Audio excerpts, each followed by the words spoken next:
Assalamualaikum warahmatullahi wabarakatuh. Kami dari kelompok 3 akan menjelaskan materi mengenai asbabun nuzul. Yang pertama, saya sendiri akan menjelaskan pengertian dari asbabun nuzul. Menurut etimologi, asbabun nuzul memiliki asal kata yaitu dari asbabun dan nuzul. Asbabun sendiri memiliki arti sebab-sebab, latar belakang atau alasan. Sedangkan nuzul memiliki arti yaitu turun. Jadi asbabun nuzul memiliki arti sebab-sebab turunnya Al-Quran. Sedangkan menurut terminologi, para ulama banyak mengartikannya asbabun nuzul itu sebagai lebih ke peristiwa atau hal-hal yang mengakibatkan turunnya Al-Quran, dalam rangka menjawab, menjelaskan, dan menyelesaikan masalah-masalah yang timbul dari kejadian tersebut. Baik, saya Hafidatul Muntastiro, NIM 202101100032 akan melanjutkan penjelasan dari teman saya. Menurut Az-Zarqarni, asbabun nuzul adalah hal khusus atau sesuatu yang terjadi serta hubungan dengan turunnya ayat Al-Quran yang berfungsi sebagai penjelas hukum pada saat peristiwa itu terjadi. Asbabun nuzul merupakan bahan sejarah yang dapat dipakai untuk memberikan keterangan terhadap turunnya ayat Al-Quran dan memberinya konteks dalam memahami perintah-perintahnya.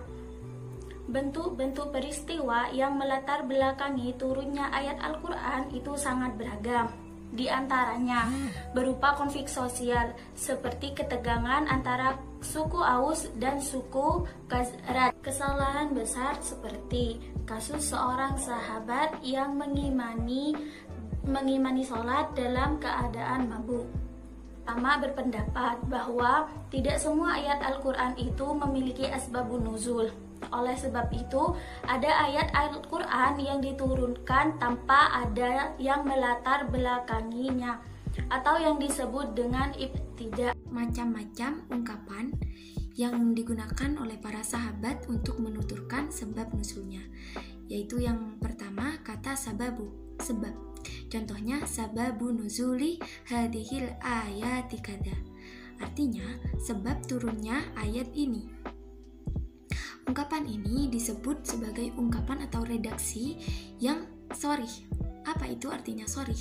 Sharih itu adalah ungkapan yang jelas atau tegas.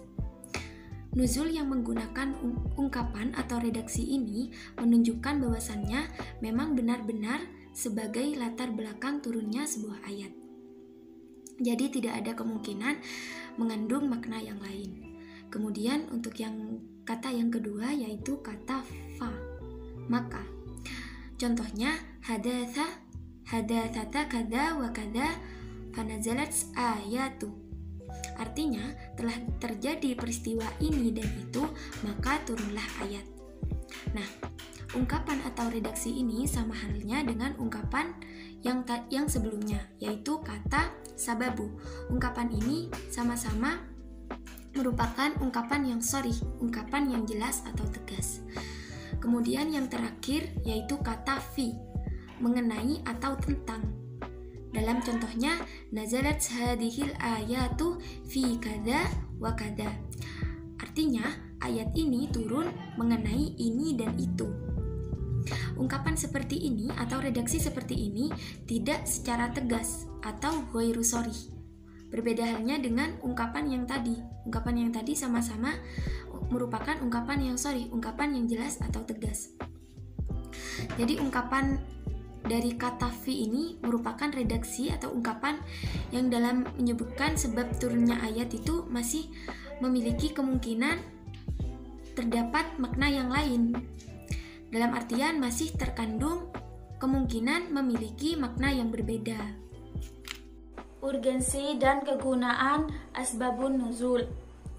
Asbabun nuzul mempunyai arti penting dalam menafsirkan ayat-ayat Al-Quran. Seseorang tidak akan mencapai pengertian yang baik jika tidak memahami riwayat asbabun nuzul suatu ayat tersebut. Muhammad Amin Suma berpendapat tentang faedah mempelajari asbabun nuzul yang mengatakan kesulitan dalam menafsirkan Al-Quran tanpa melibatkan ilmu asbabun nuzul mungkin tidak terlalu terasa ketika seseorang hendak menafsirkan ayat-ayat ilmu pengetahuan dan teknologi atau yang kita sebut sebagai ayat-ayat kauniyah. Selanjutnya yang terakhir yaitu adalah fungsi atau keunggulan dari mempelajari atau memahami pengetahuan dari asbabun nuzul. Yang pertama adalah mengetahui konteks turunnya beberapa ayat. Selanjutnya yang kedua mempermudah orang-orang untuk belajar dan memahami ayat-ayat Al-Quran. Mengetahui hikmah dan rahasia diundangkannya suatu hukum dan perhatian syara terhadap kepentingan umum. Kemudian membantu dan memberikan kejelasan terhadap beberapa ayat. Dapat mengkhususkan tahsis hukum terbatas pada sebab, membantu memahami apakah suatu ayat berlaku umum atau khusus, memperkuat keberadaan wahyu dalam ingatan yang mendengarnya jika mengetahui sebab turunnya.